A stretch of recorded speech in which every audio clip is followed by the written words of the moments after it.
Hi friends, ഇന്നൊരു വ്യത്യസ്തമായ video ആയിട്ടാണ് ഞാൻ വന്നിരിക്കുന്നത്. നമ്മളെല്ലാവരും വീടുകളിൽ വാഴ നടുന്നുണ്ട് ഇല്ലേ?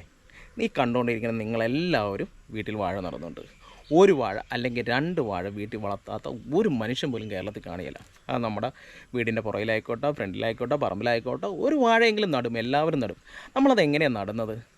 ഞാൻ കാണിച്ചു തരാം. ഇപ്പം ഞാൻ ഉൾപ്പെടെയുള്ള ആൾക്കാർ നമ്മുടെ വീടുകളിൽ വാഴ നടുന്നത് ഇതേ പ്രകാരമാണ്. ഒരു വാഴ നടും, അതിന് ചുറ്റും ഇതുപോലെ കന്ന് പൊട്ടിക്കിളക്കും, അതിങ്ങനെ അതും വലുതായി വരും, അതിൻ്റെ ഇലയെല്ലാം ഇതുപോലെ ഇങ്ങനെ ഉണങ്ങിക്കിടക്കും, ഇതേപോലെ കിടക്കും, കൊലയുണ്ടായി ഇതുപോലെ കൊലയുണ്ടായി വരും. അത് നമ്മൾ വെട്ടിയെടുക്കും, ഒന്നല്ലേ കഴുകിയല്ലേ കൊടുക്കും. അതിൻ്റെ പൂർണ്ണമായ റിസൾട്ട് നമുക്ക് കിട്ടുന്നുണ്ടോ? ഇല്ല. അപ്പോൾ അത് കിട്ടണമെന്നുണ്ടെങ്കിൽ നമ്മൾ നമ്മുടെ രീതികൾ മാറ്റണം. നമ്മളിപ്പോൾ കൃഷി ചെയ്തുകൊണ്ടിരിക്കുന്ന രീതികൾ മാറ്റണം. അത് ഒരു വാഴ ആയിക്കോട്ടെ, ആ ഒരു വാഴയെങ്കിലും നടുമ്പോൾ നമ്മൾ അതിൻ്റേതായ രീതിയിൽ നട്ട് കഴിഞ്ഞിട്ടുണ്ടെങ്കിൽ പൂർണ്ണമായിട്ടും നമുക്ക് നല്ല റിസൾട്ട് കിട്ടും. അതിനൊരു എക്സാമ്പിൾ ഞാൻ കാണിച്ചു തരാം കേട്ടോ.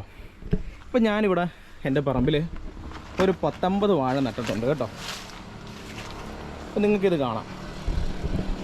അപ്പോൾ ഈ വാഴ നട്ടപ്പോൾ നമ്മൾ എങ്ങനെയാണ് ഇത് കണ്ടോ, ഇതിൻ്റെ ചുറ്റിനും ഇതുപോലെ കന്ന് പൊട്ടിക്കിളക്കും. ആ കിളുക്കുമ്പോൾ നമ്മൾ സ്വാഭാവികമായിട്ട് ഇത് കണ്ടോ കാല് വെച്ച് ഇതുപോലെ ചവിട്ടിക്കളയണം. കാരണം വെച്ചാൽ അത് കിളുത്ത് വരുന്നതുകൊണ്ട് നമുക്ക് യാതൊരു പ്രയോജനവുമില്ല. ആ നിൽക്കുന്ന വാഴകൾക്കും യാതൊരു പ്രയോജനമില്ല. അത് വന്നുകൊണ്ട് എന്താണ് പ്രയോജനം ഇരിക്കുന്നത്? ആ വാഴയുടെ വളം ആ കന്നുകൂടെ അതിൻ്റെ വളർച്ചയ്ക്കും കൂടെ അതെടുക്കും. അപ്പോൾ സ്വാഭാവികമായിട്ട് ആ വളത്തിൻ്റെ അളവ് കുറയും.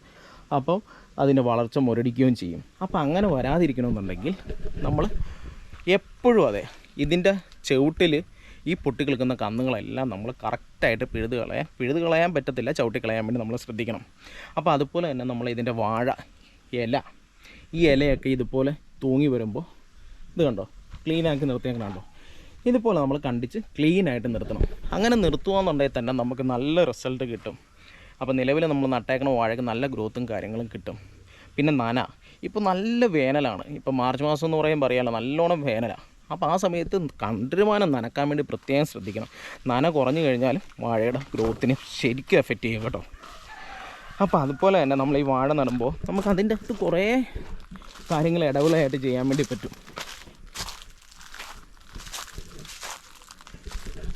ഇത് കണ്ടോ, ഇത് സ്വാഭാവികമായിട്ടും നമ്മുടെ മാതള നാരങ്ങയാണ്. ഇതൊരു പ്രാവശ്യം കായ്ച്ച കേട്ടോ, ഈ ഒരു ഹൈറ്റ് ആയപ്പോൾ തന്നെ കായ്ച്ചതാണ്. ഞാനിവിടെ ഒരു 50 വാഴയായിട്ട് നട്ടേക്കണത്. അതുപോലെ തന്നെ അതിൻ്റെ ഇടയ്ക്ക് നമുക്ക് വഴുതന നടാം. വഴുതനയൊക്കെ നമ്മുടെ നാട്ടിൽ നന്നായിട്ടുണ്ട്. ഈ വഴുതനയുടെ ഒരു പ്രത്യേകത എന്ന് പറഞ്ഞാൽ ബാക്കിയുള്ള പച്ചക്കറി കൃഷി പോലെയല്ല, ഇത് പെട്ടെന്ന് പോകത്തില്ല. ഇത് ഒരു കൊല്ലം 1.5 കൊല്ലം 2 കൊല്ലമൊക്കെ സ്വാഭാവികമായിട്ട് നമുക്ക് അതിൽ നിന്ന് റിസൾട്ട് കിട്ടാം. അതിന് കൃത്യമായിട്ട് പരിപാലനം കൊടുത്തു കഴിഞ്ഞാൽ. ഇതൊക്കെ 1 വർഷം മേൽ പഴക്കമുള്ള ചെടിയാണ്. നിങ്ങൾക്ക് തന്നെ അതിൻ്റെ ഗ്രോത്ത് കാണുമ്പം മനസ്സിലാവും. അതുപോലെ തന്നെ പപ്പായ, അപ്പോൾ ഇങ്ങനെയുള്ള സാധനങ്ങളൊക്കെ നമുക്ക് നമ്മുടെ വീട്ടിൽ വളർത്താം. പിന്നെ വഴുതനങ്ങയൊക്കെ നന്നായിട്ടുണ്ടാകും. പച്ചമുളകായിക്കോട്ടെ, ഇത് നിങ്ങൾക്ക് മനസ്സിലായി എന്താന്ന്? ഇത് വേറൊന്നുമില്ല കേട്ടോ, ചന്ദനമാണ് കേട്ടോ. നല്ല ഗ്രോത്ത് ഉണ്ട് ചന്ദനം കണ്ടോ. നമ്മൾ പണ്ട് നമ്മുടെ പഴയ ആൾക്കാരുടെയൊക്കെ കാലത്ത് നമ്മൾ കേട്ടിട്ടുണ്ട് ചന്ദനമൊന്നും വീട്ടിൽ വളർത്താൻ പറ്റത്തില്ല.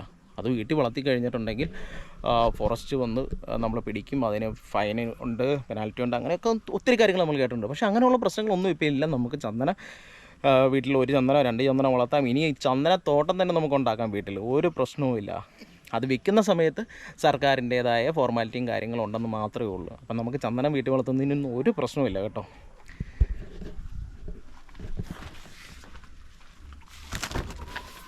അപ്പോൾ അതുപോലെ തന്നെ ഇത് കണ്ട കപ്പ. അപ്പോൾ ഇതെല്ലാം നമുക്ക് ഇതിൻ്റെ ഇടവിളയായിട്ട് നമുക്ക് ചെയ്യാം. അതുകൊണ്ട് വെണ്ട,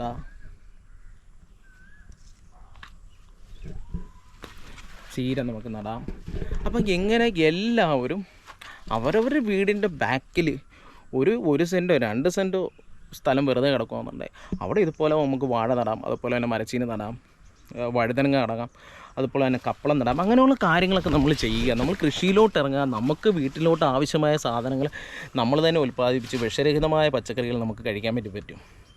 അപ്പോൾ ഇതുപോലെയുള്ള വ്യത്യസ്തമായ വീഡിയോസുമായിട്ട് ഞാൻ ഇനിയും വരാം. എൻ്റെ ചാനൽ സബ്സ്ക്രൈബ് ചെയ്യാത്തവർ ദയവ് ചെയ്ത് സബ്സ്ക്രൈബ് ചെയ്യുക. ബൈ.